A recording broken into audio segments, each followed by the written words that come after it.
Carey, frozt, Kertenian from Quantic Gaming. Just got done playing a match in the lower bracket. Yes, we did. How's it going?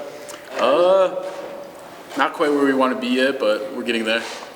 So we'll start with from the beginning of the tournament. Obviously, yesterday you had a disappointing loss against the ESC. Kind of got locked down. Nuke wasn't really that close. Dust, you were able to come back and tie the series, and then on train you had a lot of close rounds, but just couldn't swing one your way. So why don't you talk about that game first? Which one? Just the first? Just the first of the series. The first series against ESC. We came in expecting we knew they'd have their stuff down, but we were confident coming in that we'd put up a good match or even beat them. But unfortunately, that wasn't the case, especially on Nuke. I guess we just weren't prepared for them, and I had a really bad showing first match, but my teammates were able to keep me up and push us into that second map where we won. And then third map things didn't go our way, but I think we got some rest today, and we're catching up a little bit, and we're catching momentum a little bit, so we're feeling a lot better.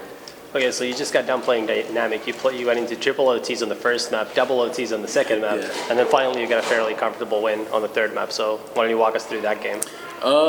We've been playing Dynamic, or at least I have myself, Dazed, and TCK have for, probably the 5-6 seasons already through Counter-Strike, Source, and Go. So whenever we play each other, it's pretty much, it's a competitive battle, and we pretty much know how each other play the entire time just from playing each other nonstop for the past few years. First map, what was the first map? That we went into overtime. Dust 2? Yeah, Dust 2. That's a map that we definitely played them many times, especially internationally. So we know what they're doing, and we went back and forth. It was an off battle, and my teammates came through with some really important rounds, and so did they. I mean, they're all great players, and it was just a back and forth battle in Dust 2. And so then, Train was actually first by that. Oh yeah. Okay. That's right. Continue Train. That's right. The auto sniper map. Yeah, we went through a lot of back and forth rounds on that, and it came down to a lot of save rounds that we lost. That kept it really close. That we thought we should have won, and. In the end, they made some big plays, but we made some bigger plays and came out for us on top. And then Inferno is the last map of the series, and Inferno is a map we felt really strong on. I mean, I know they're really good at it, but I don't think we hadn't played them on it in a long time, so they weren't really ready for some of the stuff we set up, and we kind of knew how they played a lot of their things, and I don't think they really switched a lot of their stuff on Inferno, a lot of their setups, so we were kind of used to what they do, and again, my teammates had some huge clutch rounds, especially Daze, Tico, Corey, even TCK had a 1v3 or something, and my teammates are doing really good. So next you're going to play Curse, which is going to be, I guess, going to determine who's going to be the highest placing American team here. Yeah, so true, top 4. Well, first of all, does it make a difference to you whether you're the highest placing American? How big is that by itself, without thinking about the better placing overall in the tournament? I mean, when it comes to bragging rights, when we go into scrims and stuff, yeah, it's a factor. We'd like to be, above Curse, especially since we placed higher than them in Copenhagen this past month. But ultimately, we're here to win, and it's not good enough for us to be top 4. Even the best team in North America. So ultimately, we're trying to get that top 2 seed so we can go up against either NIP or whoever it's going to be, but. We're not content with being the best in America. Especially after our showing at CPH, we want to show that we're the best in the world, or at least a top 3 placing. You guys played Curse in Copenhagen pretty early on in the bracket play. They didn't really stand a chance there. Yeah.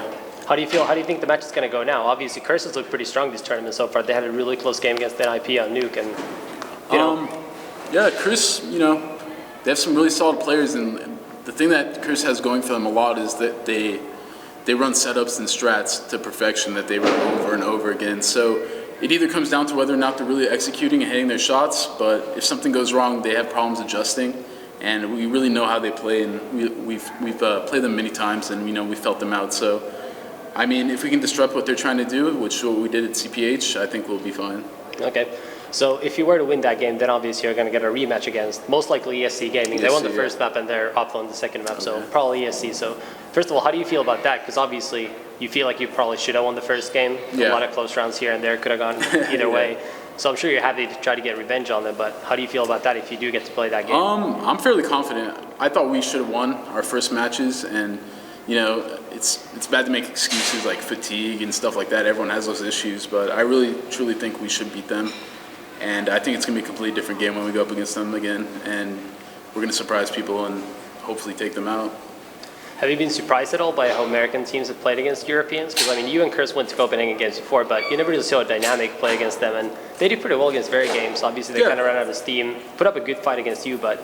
Oh, yeah, definitely. Dynamic has the talent. All their players are amazing. I mean, just Jordan's really good, and, you know, he hasn't even been playing this game that long, and AZK is just, you know, amazing opper. He could be, you know, he's probably one of the best oppers in the world right now.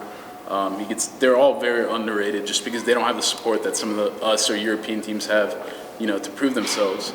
And I think it sucks for them that they don't get to show it, but they're definitely very capable of, you know, putting up performances against all these European teams. How do you feel generally about the continents currently, like North America and Europe? Because traditionally, at least in 1.6, Europe has always been a lot stronger, whereas North America has had like a couple top teams that have been competing. How do you feel it's going to be in CSGO now that you guys are getting some chances to travel overseas too? No, it's definitely picking up in America, but again, we don't have the kind of events, you know, that Europe has. We don't have the nonstop ability to go to these LAN events every, like, you know, few weeks or month. Europe is definitely way, you know, not way ahead of us, but a few steps ahead of us, especially teams that are salaried and, you know, make this their, like, focus daily to put in the effort and time, whereas, you know, it's us, Kurs, and maybe Dynamic fighting for that top 3 spot to compete here in North America. But they're ahead of us, but until, you know, North American sponsors pick up and, you know, maybe we prove that we can keep up with some of these guys, we're really going to be always a step behind until we get that support that they have, you know. All right, well, that's about it. Do you want to thank any sponsors? Anything else? Yeah, I'd like to thank Quantic Gaming. You know, with all of this, it would have been possible for us to go to CPH, and Sambuca, our manager, they really, you know, showed up and got our back and really helping the NA esports team. That's about it. My teammates, they're all great, you know, John, Cody, etc. And that's about it. All right, well, thanks for the interview and good luck. Thanks, man.